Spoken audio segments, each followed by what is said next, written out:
حدیث پاک وہ میں پڑھ کر پھر آپ کو اس مقصد کی طرف لاتا ہوں کہ یہ کس لیے میں نے یہ آیت پڑھی تھی۔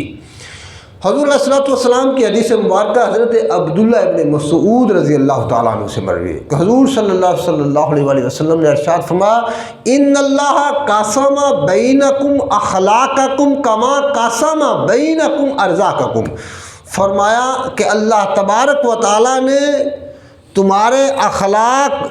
تمہاری مقدر میں لکھ دیے گئے، تمہارے اخلاق تمہارے مقدر میں لکھے ہوئے ہیں، اور جس طرح کہ اللہ نے تمہارے لیے رزق لکھ دیا گیا ہے، جس طرح تمہیں رزق اللہ تعالیٰ نے تمہارا جو لکھا ہوا ہے مقدر کے اندر وہ تمہیں ضرور ملے گا، اسی طرح اللہ نے تمہارے اخلاق وہ بھی مقدر میں لکھے ہوئے ہیں۔ فرمایا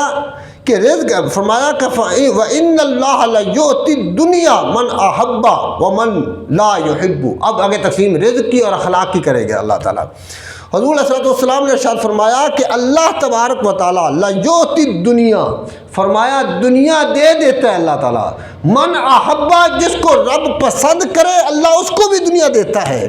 وَمَنْ لَا يُحِبُّ، فرمایا جس کو اللہ پسند نہ کرے،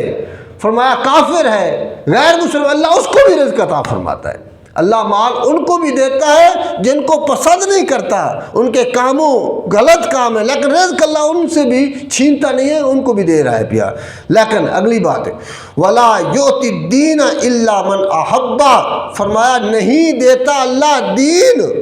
مگر اس شخص کو جس کو وہ پسند کرتا ہے، یعنی اللہ تعالیٰ اخلاق حسنہ اس کو دیتا ہے جس کو رب پسند کرتا ہے پیا، اس کے علاوہ نہیں دیتا۔ فمن آتاہ الدین، جس کو اللہ دین عطا کر دیتا ہے، فرمایا فقد احبہ، اللہ اس کو اپنا محبوب بھی بنا لیتا ہے۔ فرمایا کہ اخلاق حسنہ عطا کرنا یعنی یہ نشانی ہے کہ وہ رب کا محبوب بندہ ہے، جس کے اخلاق اچھے ہوں، فرمایا وہ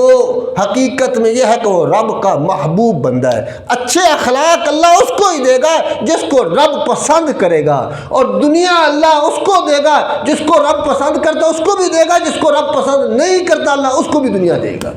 یہ رسول اللہ صلی اللہ علیہ وسلم۔ اب جب اخلاق کی بات آئی تو اب اللہ سب سے اعلیٰ اخلاق وہ انبیاء کرام کے ہیں، اوصاف حمیدہ انبیاء کرام، اور سب سے زیادہ اخلاق حسنہ کے مالک وہ رسول اللہ صلی اللہ علیہ وسلم، اور انبیاء کے بعد سب سے زیادہ امتوں میں جو اخلاق ہیں وہ حضور کے صحابہ کے ہیں، حضور کے صحابہ کرام رضوان اللہ علیہم اجمعین کے ہیں۔ پھر ان میں سب سے زیادہ جو اخلاق حسنہ کے مالک ہیں وہ عشرہ مبشرہ ہیں۔ پھر اخلاق ان سے آگے جو تقسیم ہوتے ہوئے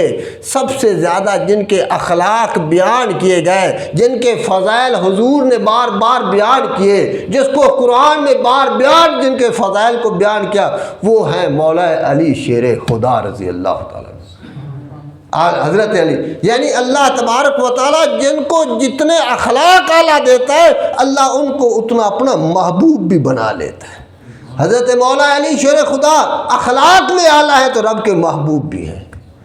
اب ان کے اوپر یہ میں نے آیت پڑھی تھی کہ ان کے اخلاق میں لکھا ہوا ہے کہ وہ یتیم کو کھانا بھی کھلاتے ہیں، مسکین کا بھی وہ خیال کرتے ہیں، اور اسی طرح قیدیوں کا بھی وہ خیال کرتے ہیں۔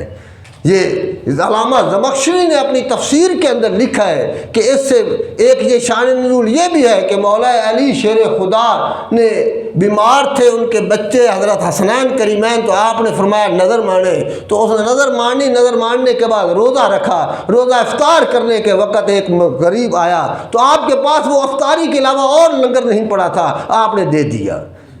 فرمایا یتیم آیا ان کو دے دیا، مسکین آیا ان کو دے دیا، قیدی آیا اس کو دے دیا۔ حضور علیہ السلام نے اس وقت جبریل امین اترے اور فرمایا جو اللہ کی محبت کے اندر یہ آیتیں اتر رہی ہیں، یعنی اللہ تعالیٰ ان سے محبت کرتا ہے، پیار کرتا ہے جو یتیم کا خیال رکھتا ہے، جو مسکین کا خیال رکھتا ہے، جو قیدیوں کا خیال رکھتا ہے۔ اب مولا علی شیر خدا کے اوپر ایک مختصر سا میں خاکہ پیش کروں گا۔ فرمایا حضرت مولا علی شیر خدا اعلان نبوت سے 10 سال پہلے آپ پیدا ہوئے، 10 سال پہلے آپ پیدا ہوئے، یہ جو اور کعبۃ اللہ میں آپ پیدا ہوئے، ایک روایت میں کعبۃ اللہ میں آپ بیت اللہ شریف کے اندر آپ پیدا ہوئے، طواف کر رہے تھے حضرت فاطمہ بنت اسد رضی اللہ تعالی عنہا، تو اس دوران آپ کی ولادت بسعادت ہوئی۔ کیوں؟ یہ جو مہینہ رجب کا چل رہا ہے، اس رجب کی 13 تاریخ کو مولا علی شیر خدا کی ولادت ہوئی۔ اس مناسبت سے میں نے یہ مضمون آج کا لیا، اور حضرت مولا علی شیر خدا کی ولادت کو بیان کرنا، ان کی سیرت کو بیان کرنا، ان کی صورت کو بیان کرنا، ان کا ذکر کرنا، یہ ایک مستقل عبادت ہے، یاد رہے، یہ ایک مستقل عبادت ہے۔ ان کی سیرت کو اپنانا، ان کے اخلاق کو سمجھنا اور ان کی تابعداری کرنا، پھر ہم علی والے ہوئیں گے، پھر ہم علی کا نعرہ لگانے والے ہوں گے۔ اب مولا علی شیر خدا کی پیدائش کعبۃ اللہ میں ہوئی۔ جب پیدائش ہوگی تو آپ علیہ الصلوۃ والسلام تشریف لے گئے، تو اپنی چاچی سے پوچھا کہ بیٹا میرے ہاتھ میں دیا جائے، بھائی جو ہے، تو فرمایا بیٹا تو بڑا خوبصورت اللہ نے عطا کیا، لیکن آنکھیں نہیں کھول رہے۔ آپ کی جب ہاتھوں میں دامن مبارک میں آئے تو آنکھیں فوراً کھول لی۔ اب وہ علی کہ جو اس طرح کا کوئی صحابی نہیں ہے، یہ خصوصیت، یہ اوصاف، یہ شان، یہ خصائص میں سے ہے کہ مولا علی شیر خدا واحد صحابی ہیں جو پیدا ہوتے ہوئے پہلی نظر محبوب کے چہرے پر پڑی ہے۔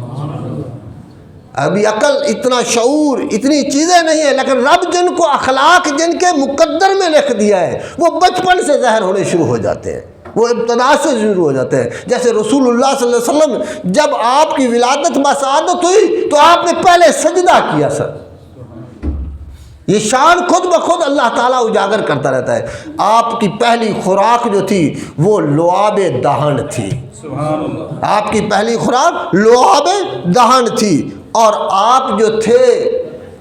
آپ کے والد بھی ہاشمی، آپ کی والدہ بھی ہاشمی، آپ نجیب الطرفین ہاشمی ہیں، نجیب الطرفین، حضور کے چچا کے بیٹے ہوئے۔ اور سب سے بڑی ان کی شان یہ ہے کہ بنو ہاشم میں آخری نبی حضرت محمد مصطفیٰ تشریف لے آئے۔ یہ ان کے خاندان کی یعنی ہاشم کی سب سے بڑی شان ہے، اس شان کا کوئی مقابلہ نہیں ہے دنیا میں کہ آخری نبی رسول اللہ صلی اللہ علیہ وسلم تشریف لائے۔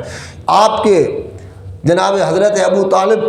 آپ نے بڑی خدمت کی اسلام کی،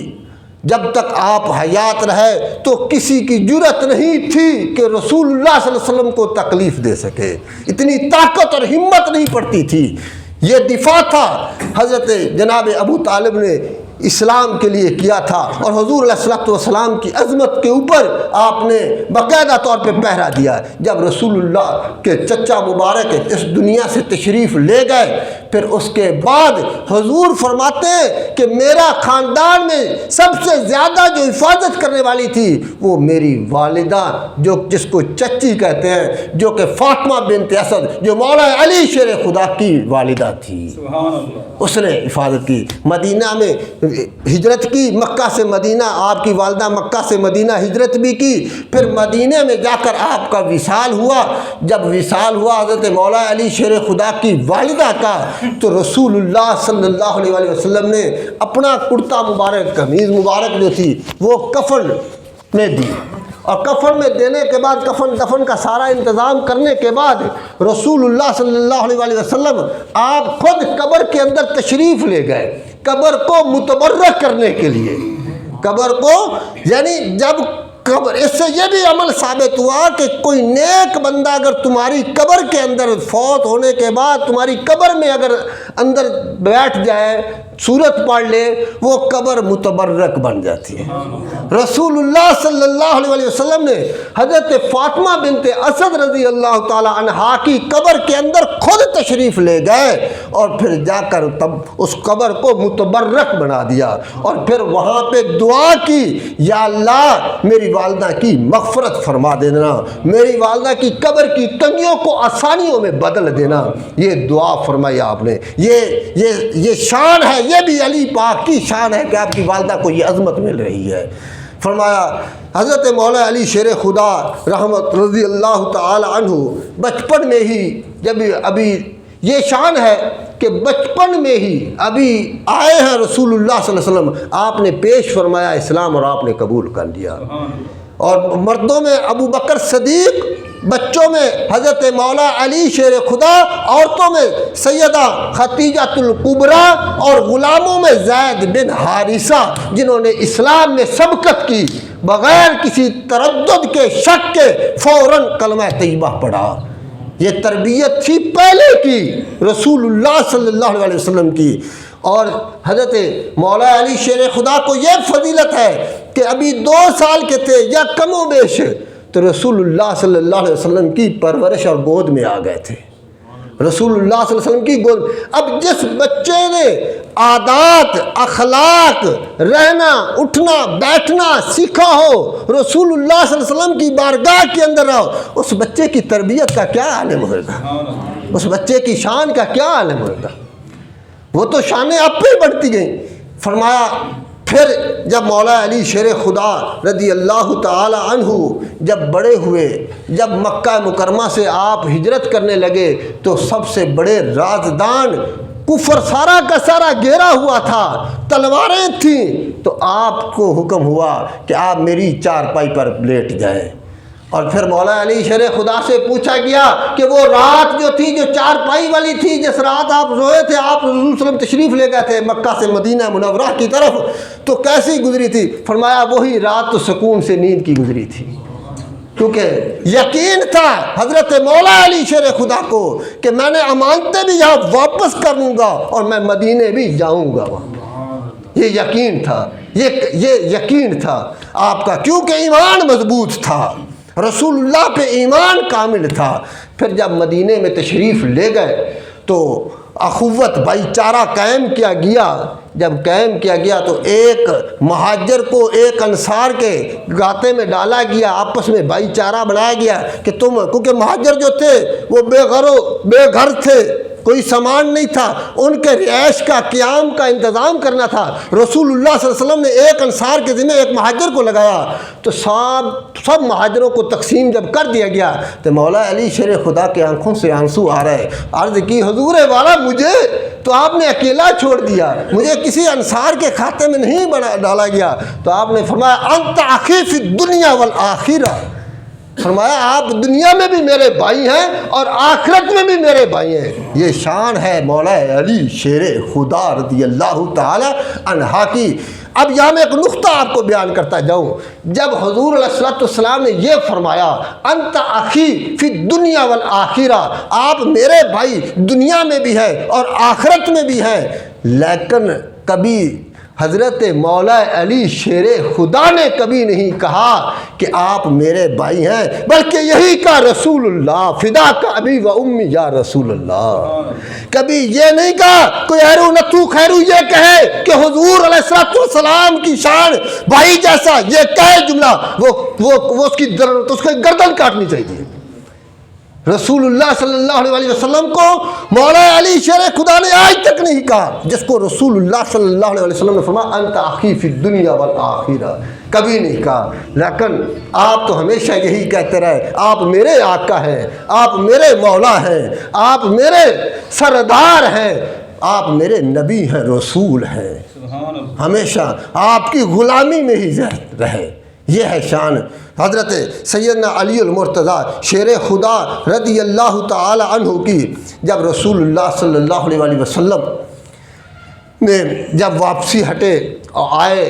حجۃ الوداع کے موقع سے واپس جب آئے تو آپ کو یمن کا گورنر بڑا یمن کے لیے آپ کو بھیجا تھا، اور وہاں آپ نے کچھ مال زکوٰۃ اور موصول کیا تھے اور پھر ان کو تقسیم کیا تھا۔ تقسیم کرنے کے بعد جب واپس آئے حج کے لیے، آخری حج جو رسول اللہ صلی اللہ علیہ وسلم نے کیا، اس حج میں جب آئے کچھ لوگوں نے آ کر یہ کہا کہ حضرت مولا علی شیر خدا کے بارے میں کہ یہ مال کی تقسیم صحیح نہیں ہوئی، تو آپ نے ان کو سمجھایا، فرمایا نہیں، علی پاک نے جو کر دیا ہے وہ صحیح کیا ہے، اس سے بھی زیادہ علی پاک کا حق تھا کہ وہ اس طرح کرتے۔ فرمایا ان کے دلوں میں محبت پیدا ہوگی اور انہوں نے کہا ٹھیک ہے ہم نے مان لیا بالکل، لیکن کچھ باتیں ہو رہی تھیں۔ جب واپس مکہ سے آئے، مقام غدیر کے اوپر وہاں پہ جب پہنچے، ایک جگہ ہے، اس جگہ جگہ پہ پہنچے تو سارے قافلے وہاں سے الگ ہونے تھے، مشرق مغرب شمال جنوب کی طرف جانے۔ وہاں رسول اللہ صلی اللہ علیہ وسلم نے خطبہ ارشاد فرمایا اور وہاں پہ یہ فرمایا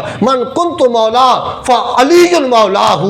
اور فرمایا جو علی سے محبت کرے گا وہ مجھ سے محبت کرے گا، جو علی سے بغض رکھے گا وہ مجھ سے بغض رکھے گا، اور فرمایا جس کا میں مولا ہوں اس کا علی بھی مولا ہے۔ اب یہ جو بات آپ نے کی تھی، اس مولا کا معنی محبت کے ہے، الفت کے ہے، پیار کے ہے، سردار کے ہے۔ اس کا معنی یہ نہیں جو کوئی لوگ لیتے ہیں کہ حضور نے یہ فرمایا کہ یہ خلیفہ اول ہے، یہ خلیفہ بلا فصل ہے، یہ معنی نہیں ہے، لیکن یہ ضرور معنی ہے کہ حضور نے فرمایا جو علی سے محبت کرے گا وہ مجھ سے محبت کرے گا، جو میرے سے محبت کرے گا وہ علی سے محبت کرے گا۔ فرمایا جو علی سے بغض رکھے گا وہ مجھ سے بھی بغض رکھے گا۔ اور پھر اس موقع پہ حضرت عمر رضی اللہ تعالیٰ عنہ آ کر نیچے اتر آئے اور حضرت علی سے ملاقات فرمائی اور مبارکباد دی۔ فرمایا آج کے بعد آپ ہر مومن اور مومنہ کے محبوب بن گئے ہیں،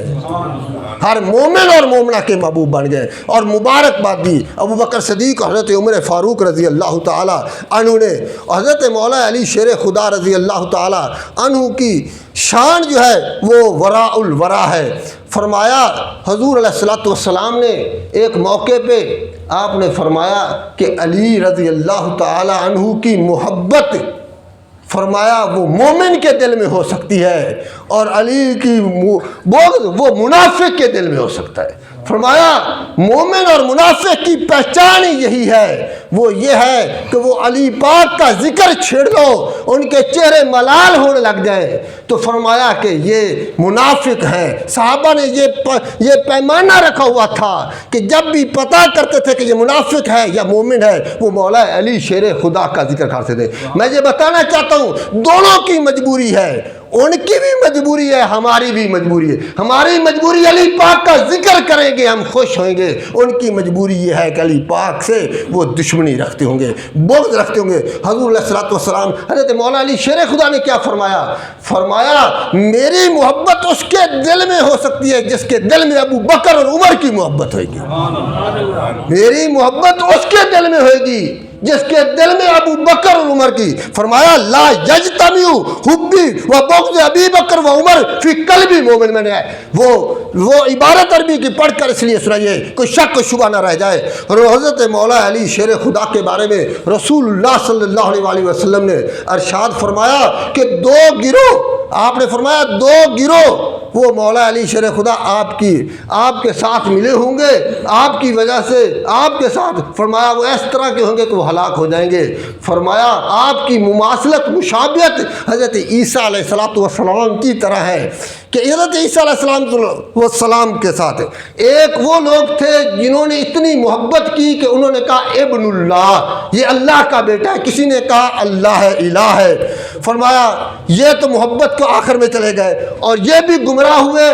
اور دوسرے وہ تھے جنہوں نے حضرت عیسیٰ کی مخالفت میں اتنے آگے چلے گئے کہ حضرت مریم پہ بہتان ڈالا اور حضرت عیسیٰ کو قتل کرنے کے درپے ہو گئے۔ فرمایا یہ بھی تھے، فرمایا یہ دونوں ہلاک ہو۔ اسی طرح مولا علی شیر خدا سے فرمایا تیری مشابہت بھی ان سے ملتی ہے کہ تیرے سے کچھ لوگ اتنی محبت کریں گے وہ یہ کہیں گے کہ نبیوں سے بھی افضل ہے، کبھی نبی بولیں گے، کبھی الہ بولیں گے، کچھ وہ چیزیں جو آپ میں نہیں ہیں لیکن وہ بول رہے ہوں گے، اور کچھ لوگ ایسے بھی ہوں گے جو تیری دشمنی کے اندر فرمایا وہ اتنے آگے نکل جائیں گے کہ وہ تجھے شہید کرنے کے درپے ہوں گے، تجھے برا بھلا کہیں گے۔ فرمایا یہ دونوں گروہ تباہ ہوں گے، اور یہ ایک ہی اہل سنت کا گروہ ہے جو اصحاب کو بھی مانتا ہے وہ علی پاک کو بھی مانتا ہے، جن سے علی پاک نے ہمیں محبت کا حکم دیا ہم ان سے محبت کرتے ہیں، جن سے علی پاک نے فرمایا کہ ان سے میری دشمنی، ہمارا بھی ان سے کوئی تعلق نہیں ہے۔ یہ ہے اہل سنت کا عقیدہ۔ فرمایا مولا علی شیر خدا کے بارے میں علم کے متعلق فرمایا کہ علم کا کیا مقام ہے۔ حضرت مولا علی شیر خدا کے بارے میں آپ فرماتے تھے برملا ممبر پہ کھڑے ہو کر، فرمایا کوئی جو مسئلہ پوچھنا چاہے قیامت تک کے لیے میں وہ مسئلہ آپ کو بیان کروں گا اور قرآن سے بیان کروں گا، اور فرمایا مجھ سے پوچھو کہ قرآن کی آیت فلاں کس وقت اتری ہے، میں یہ بتاؤں گا یہ دن کو اتری ہے یا رات کو اتری ہے، یہ میں بتاؤں گا یہ جنگل میں اتری ہے یا یہ پہاڑ پر اتری ہے، کہاں پہ اتری ہے اور کس مقصد کے لیے اتری ہے، میں یہ علم بتاؤں گا۔ مجھ سے جو علم کے سوال کرنا چاہتے ہو میں تمہیں بتاؤں۔ یہ دعویٰ بھی مولا علی شیر خدا ہی کر سکتے اور کوئی نہیں کر سکتے۔ فرمایا ام المومنین حضرت عائشہ صدیقہ رضی اللہ تعالیٰ عنہا نے فرمایا ایک مسئلہ آیا جن کے بارے میں رسول اللہ صلی اللہ علیہ وسلم نے فرمایا کہ امت کی تمام عورتوں میں سب سے جو علم زیادہ ہے وہ ام المومنین حضرت عائشہ صدیقہ رضی اللہ تعالیٰ عنہا کے پاس ہے عورتوں میں سے۔ فرمایا ان کے پاس ایک مسئلہ آیا تو حضرت ام المومنین نے فرمایا جاؤ مولا علی شیر خدا کے پاس، وہ اس مسئلے کے بارے میں زیادہ جانتے ہیں۔ یہ تھا حضرت مولا علی شیر خدا فرماتے ہیں ردینا قسمت الجبار فینا لنا علم وللجہال مال فإن المال یفنى عن قریب فإن العلم، فرمایا یبقى لا یزال، فرمایا کہ ہم خدا کی تقسیم پہ راضی ہیں، ردینا قسمت الجباری، فرمایا خدا کی تقسیم پہ راضی ہیں، فرمایا اس نے ہمیں علم عطا فرمایا اور دوسروں کو مال عطا فرمایا، فرمایا ہم اس کی تقسیم پہ راضی ہیں، تو مال جو ہے وہ ان قریب ختم ہو جائے گا، مال کا حساب ہوگا، مال خرچ کرنے سے ختم ہو جائے گا، اور یہ جو علم ہے وہ ہمیشہ وہ باقی رہنے والا ہے۔ حضرت مولا علی شیر خدا رضی اللہ تعالیٰ عنہ نے فرمایا کہ یہ مجھے یہ مقام کیسے ملا، یہ علم کیسے ملا اتنا، ذرا یہ بھی سنیں۔ بعض لوگ کہتے ہیں نا کہ ہم بڑی محنت کرتے رہے، محنت کر کر کے علم پہ پہنچے، نہیں، اس میں بھی ایک کام ہے۔ فرمایا رسول اللہ صلی اللہ علیہ وآلہ وسلم تشریف فرما تھے، آپ نے اپنا دست اقدس میرے سینے پر رکھا، آپ نے دست اقدس میرے سینے پر رکھا۔ اب یہ جو میں آخری بات کروں، میرا دل کرتا ہے یہ جو میں آخری بات اس کو یاد بھی کر لو اور اس کو جیسے میں کہوں ویسے کرتے رہو، انشاءاللہ تمہارا بھی اسی طرح اللہ تعالیٰ تمہارے دلوں کو کھول دے گا۔ حضرت مولا علی شیر خدا نے عرض کی حضور علیہ الصلوۃ والسلام کے بارے میں، تو آپ نے آپ کا سینہ مبارک کے اوپر اپنا دست اقدس رکھا، اور رکھنے کے بعد آپ نے جو جملے کہے، میں یہ کہتا ہوں کہ باپ جو ہے نا وہ اپنے بیٹے کے لیے اسی طرح کرے، پیر اپنے مرید کے لیے اسی طرح کرے، امام اپنے مقتدی اور اپنے خادموں اور اپنے شاگردوں کے لیے اسی طرح کرے، اللہ انشاءاللہ اس کا دل بھی علم سے تو نور سے بھر دے گا۔ آپ نے کیا دعا فرمائی؟ اللہم املہ قلبہ، اللہم اے اللہ بھر دے اس کے دل کو، اس کے سینے کو بھر دے، اللہم املہ قلبہ، فرمایا علمہ قلبہ علماً فہمن حکمن نورن، فرمایا علم سے بھی بھر دے، فرمایا نور سے بھی بھر دے، فرمایا دانائی اور فراست سے بھی بھر دے، حکمت اور دانائی سے سب سے بھر دے۔ جب یہ دعائیں نکلیں گی کہ اللہم املہ فرمایا قلبہ علمن حکمن نورن، فرمایا جب یہ دعائیں نکلیں گی تو پھر کیسے نہ ہوگا کہ آپ کا علم جو ہے وہ دنیا ساری سے بڑھ کر جائے گا۔ حضور صلی اللہ علیہ وسلم آپ بھی اگر جب بیٹھیں گے آپ یہ دعا کریں، اور آپ کسی کو دعا دینا چاہیں اپنے بچے کو، بچے کے سینے پہ ہاتھ رکھ کر آپ یہ دعا کریں صبح شام، ان کے تو انشاءاللہ کیوں نہ بچہ تمہارا وہ اللہ کی بارگاہ سے جب یہ آپ التجا کریں گے کہ یا اللہ میرے بیٹے کے سینے کو علم سے بھر دے، نور سے بھر دے، یا اللہ میرے بیٹے کے سینے کو فراست اور حکمت اور دانائی سے بھر دے، انشاءاللہ وہ ضرور رب بھرے گا۔ ہم اس طرف آئیں، کیونکہ ہم کہتے ہیں نا کہ باپ کی دعا بیٹے کے لیے وہ جیسے نبی کی دعا امتی کے لیے ہوتی ہے۔